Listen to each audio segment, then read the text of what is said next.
Hola, buenos días. Me presento, soy Luis Gerardo Rodríguez Mejía, aquí en una exposición del tema 2, programación funcional, para la materia de programación lógico-funcional. Empezaremos con el tipo de datos. En lenguajes de programación, un tipo de dato es un atributo de una parte de los datos que indica el ordenador o el propio programador. Ya cada lenguaje pues conoce el tipo de datos que pues ellos tienen y pues es algo sobre la clase de datos que se va a procesar. Un tipo de dato define el conjunto de valores y las operaciones sobre este tipo. No todos los valores tienen el mismo operación, no puedes hacer operaciones, el mismo tipo de operaciones en un int que en un string, por ejemplo. Y pues ya todos los lenguajes pues ya conocen explícitamente la notación de los mismos. C ya conoce los suyos, C++, Java, Python, pues ya conocen el tipo de datos que manejan. Existen dos tipos de datos, los simples y los compuestos. Los simples pues se componen principalmente de cuatro. Los enteros, los cuales son números que no tienen parte decimal, es decir, es el puro número entero, y estos pueden ser positivos, negativos, incluyendo el cero. Es decir, puede ser un -3, un -2, 0, 1, 10, y pues dependiendo del lenguaje, pues puede tener más tamaño de almacenamiento. Existen los de coma flotante o también conocidos como punto flotante. Estos tienen una parte decimal y una parte fraccionaria, es decir, pueden tener valores decimales, por ejemplo, el 1.1, 1.12, e igual aceptan valores negativos, positivos e incluyendo el cero. Existen los del tipo carácter o char. Estos pues representan un solo símbolo alfanumérico, es decir, letra, número o un símbolo de carácter especial. Por ejemplo, A minúscula, B mayúscula, 5 por, bueno, el signo por, el asterisco, ese. Y pues esto lo puede hacer utilizando los códigos ASCII o Unicode. Y esto le permite hacer operaciones, no sé, de comparación o manipulación de caracteres. Existen por último, los booleanos, los cuales solamente son dos, true o falso, o verdadero y falso. Estos pues son ampliamente utilizados en expresiones lógicas y condicionales para el control de flujo. Se utilizan en operadores lógicos como lo es el AND, OR y NOT, y también pueden ser utilizados como resultado de operaciones de comparación como igualdad, desigualdad, mayor que, menor que, igual o mayor que. Y pues aquí hay una pequeña imagen que lo representa de buena manera, como en cada cajita está metiendo el valor que corresponde.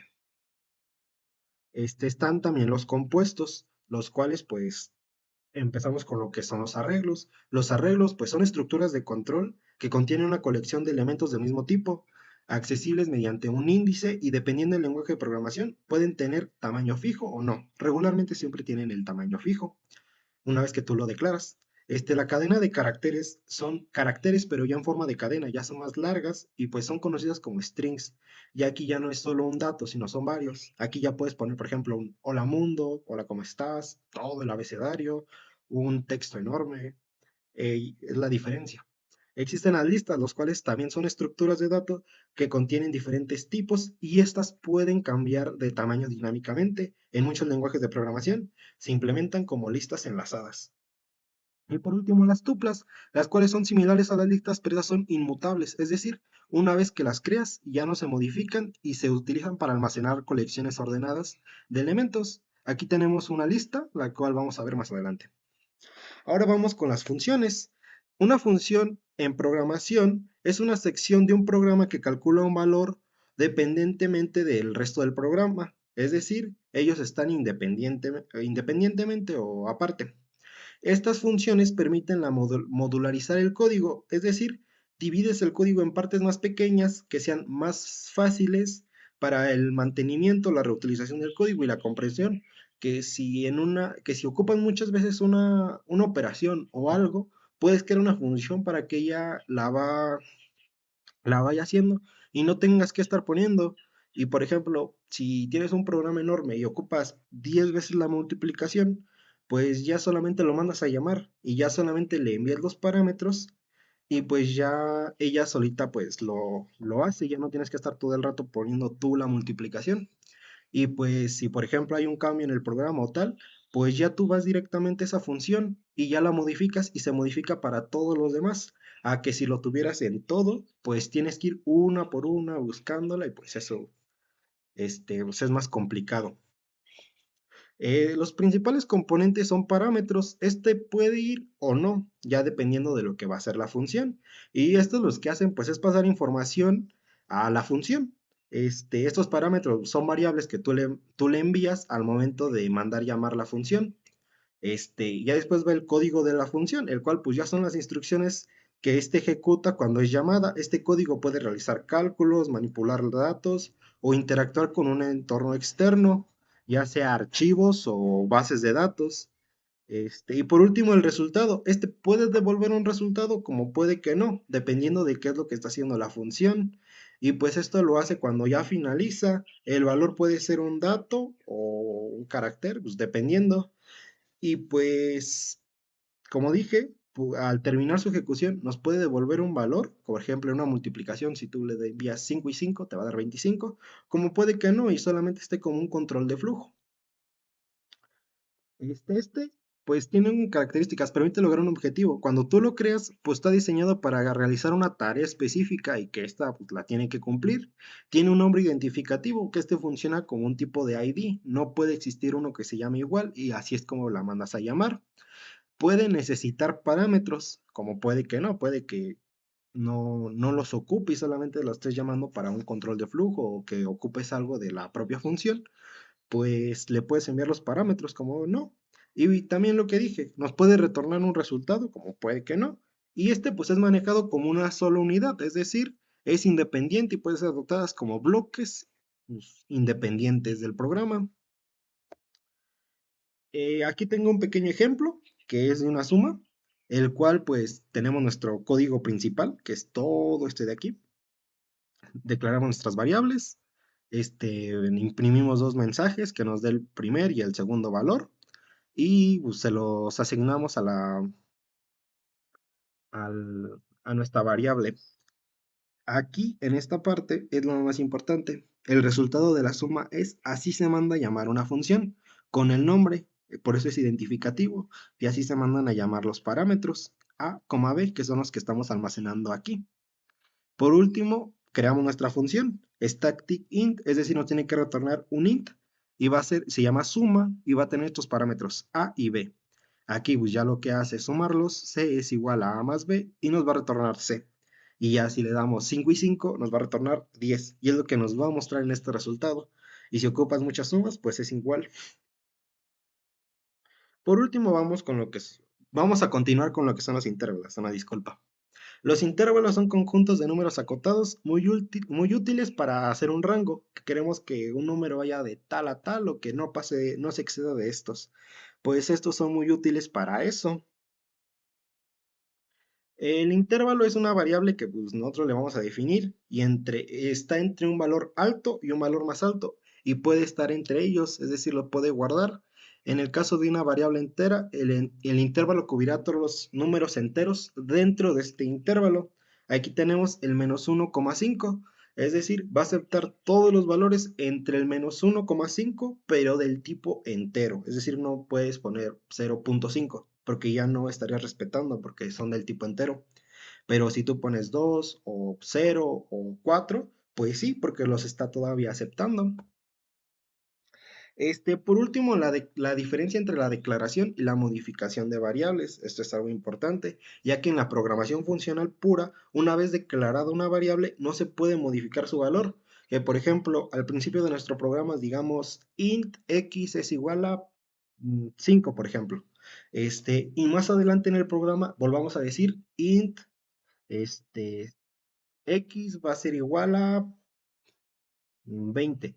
Pues no puedes hacer eso porque así lo está definiendo y se tiene que hacer mediante recursividad y cosas así, pero la propia programación funcional no lo permite.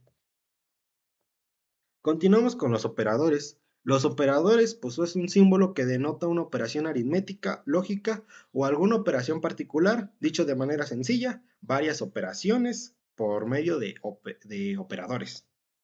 Existen los operadores aritméticos, los cuales son operaciones aritméticas y siempre nos van a devolver un valor del tipo numérico. Tenemos el operador más, menos, por, entre y modular o resto de división. Y pues es lo que significa. Esta es una suma, una resta, una multiplicación, una división y el resto de la división, el cociente, si no me equivoco.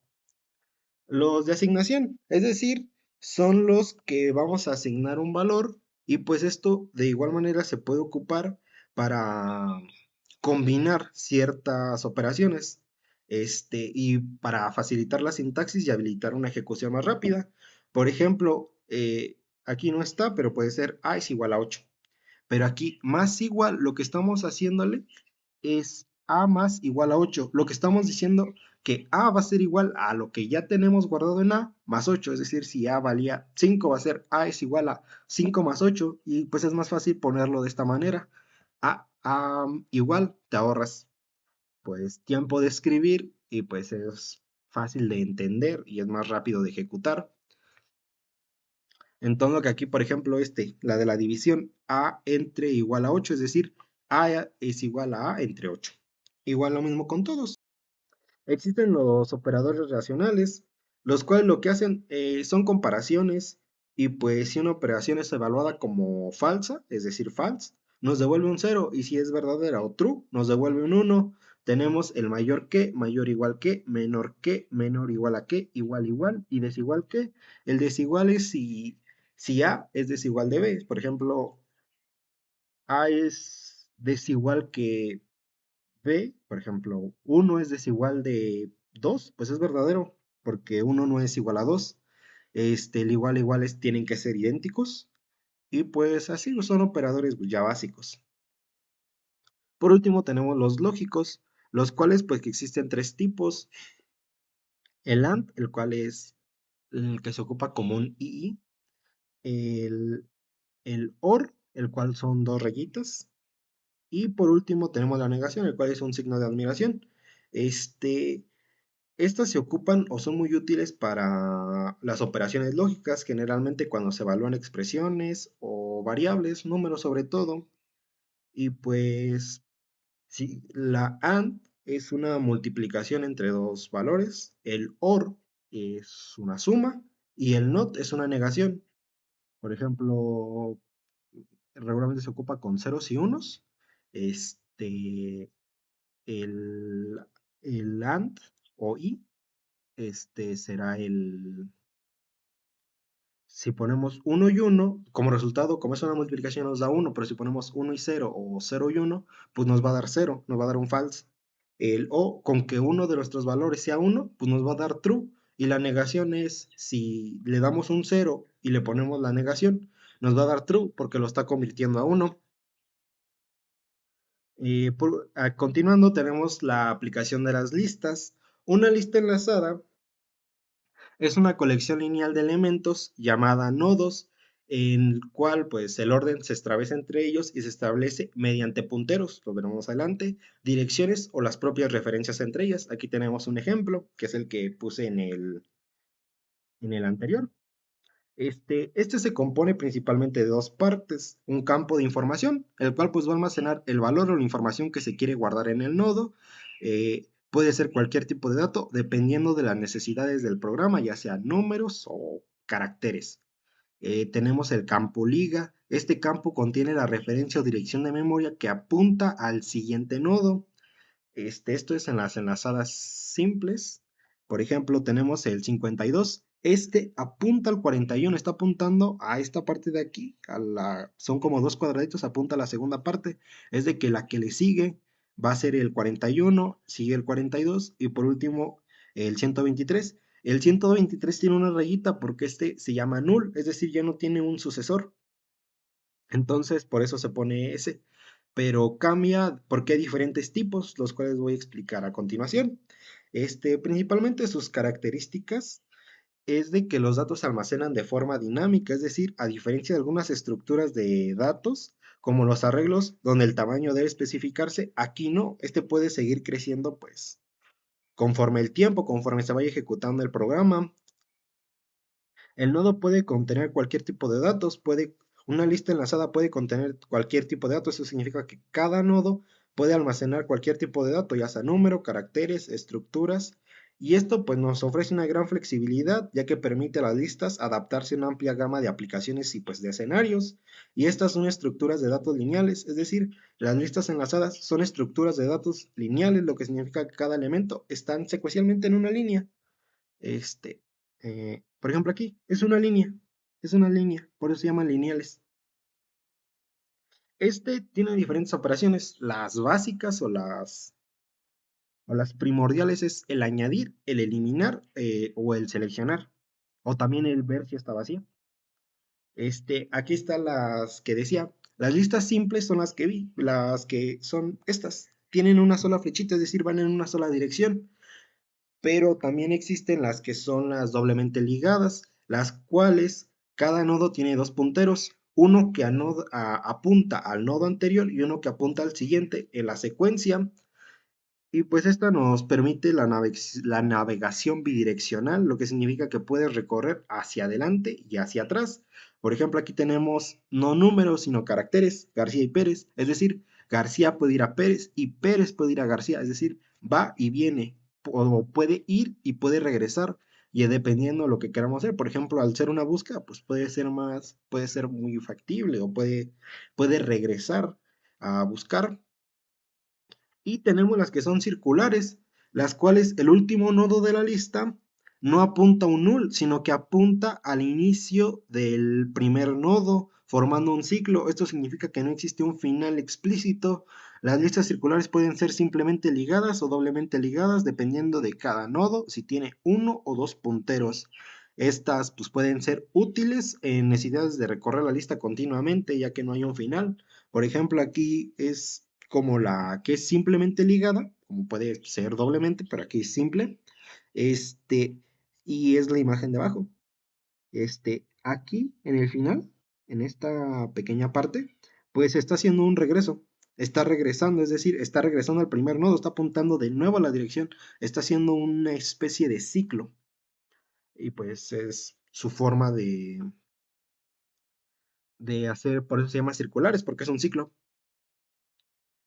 Y pues el principal beneficio de las listas enlazadas respecto a otros vectores pues, que ya son convencionales es que el orden de los elementos puede ser diferente al del almacenamiento en la memoria o en el disco. Esto pues significa que las listas enlazadas ofrecen mayor flexibilidad en el manejo de datos en comparación a otros vectores, lo que hace una ¿cómo decirlo? Puede ser más poderosa en otras aplicaciones, más beneficiente, más recomendable. Era la palabra que estaba buscando. Otras aplicaciones es el procesamiento de secuencias. Esto se refiere al trabajo con conjuntos arreglados de elementos como cadenas, listas o arreglos. Esto implica realizar operaciones como búsqueda, filtrado y ordenamiento. También en las estructuras de datos recursivas, es decir, nos definen ya que tienen términos entre sí mismas. Por ejemplo, un árbol binario es una estructura de datos recursiva ya que cada nodo pues, tiene dos subárboles. También lo vamos a ver más adelante. También en algoritmos recursivos, ya que estos nos definen los términos entre sí mismos y que resuelven un problema dividiéndolo en casos más pequeños y similares.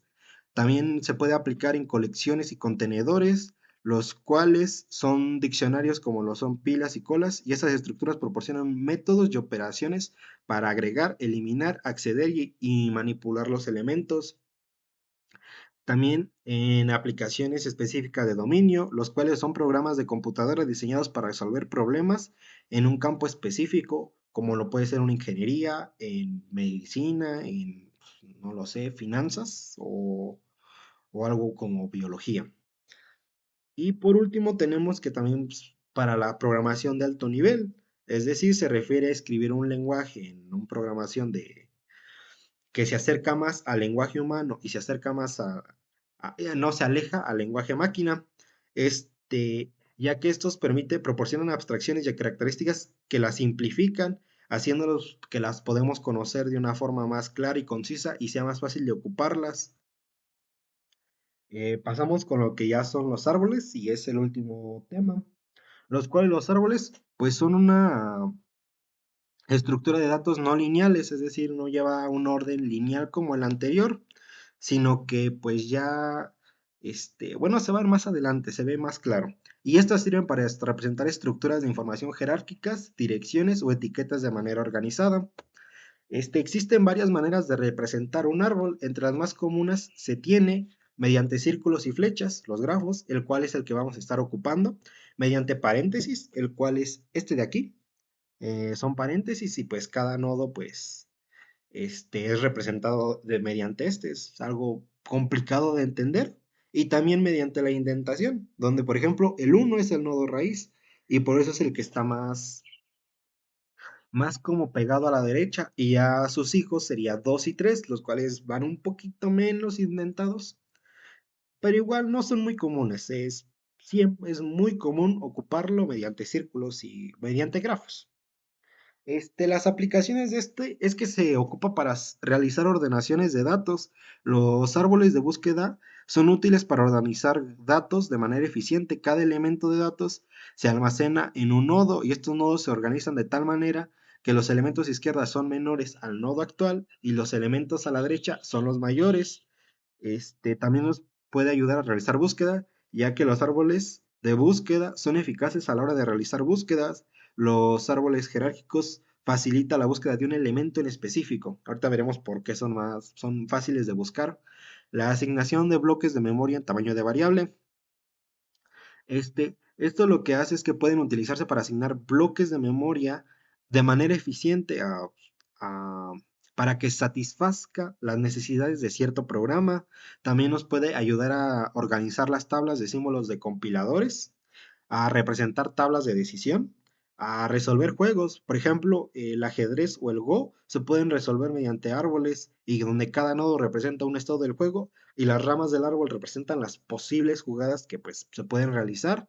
También se puede realizar bueno, se puede aplicar para los teoremas, ya que estos se pueden representar estructuras lógicas de un teorema y su propia demostración, ya que los nodos pueden representar los pasos para la misma y las ramas, la justificación.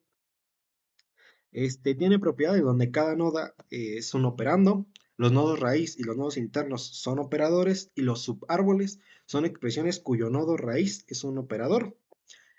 Aquí lo tenemos, es la representación mediante grafos, donde empezamos con el nodo raíz. Todos los nodos se llaman de esta manera. Este es el nodo raíz, que es desde el que empieza. Después, pues cada nodo se le llama lo que es el elemento de todo árbol. Cada elemento es un nodo, cada circulito es un nodo. Existen los nodos hijos, los cuales están directamente conectados a un nodo padre, el cual puede tener 0 o más hijos. Por ejemplo, este es un padre, este es un padre. Cuando tienen hijos, son los nodos consecuentes. Este, pues son los que siguen, donde el nodo padre, pues es el que está arriba de ambos y el nodo hijo es el que está abajo. Y los nodos hijo pueden tener hijos o no, o sea, los hijos se pueden convertir en padres o no. Los nodos hermanos son los nodos que tienen el mismo padre. Por ejemplo, en esta parte tenemos los hermanos B y los hermanos C, ya que estos comparten un mismo padre, los cuales su padre es A. Una disculpa por los dibujos, es un poco incómodo manejar el ratón. Está el descendiente, los cuales son los nodos que están debajo de un árbol, incluyendo a todos los hijos. Está el nodo ancestro, los cuales son los que están arriba en el nodo árbol, incluyendo al padre, el abuelo y así sucesivamente.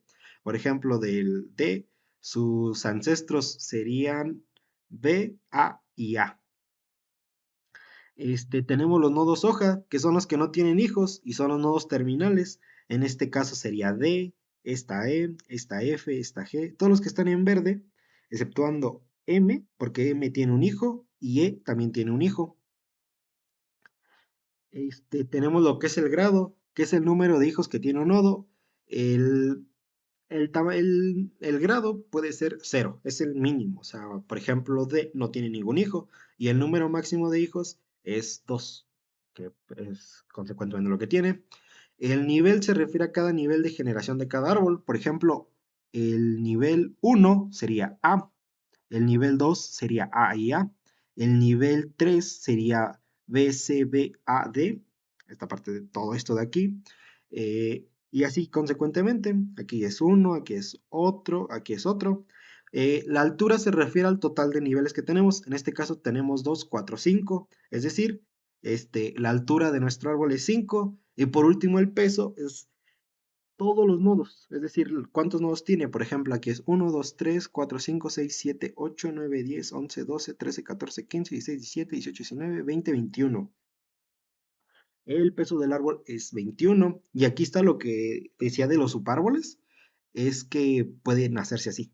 O sea, este es un árbol y aquí ya se crea un nuevo subárbol. Aquí tengo un pequeño ejemplo para demostrar cómo funciona un árbol. Existen dos.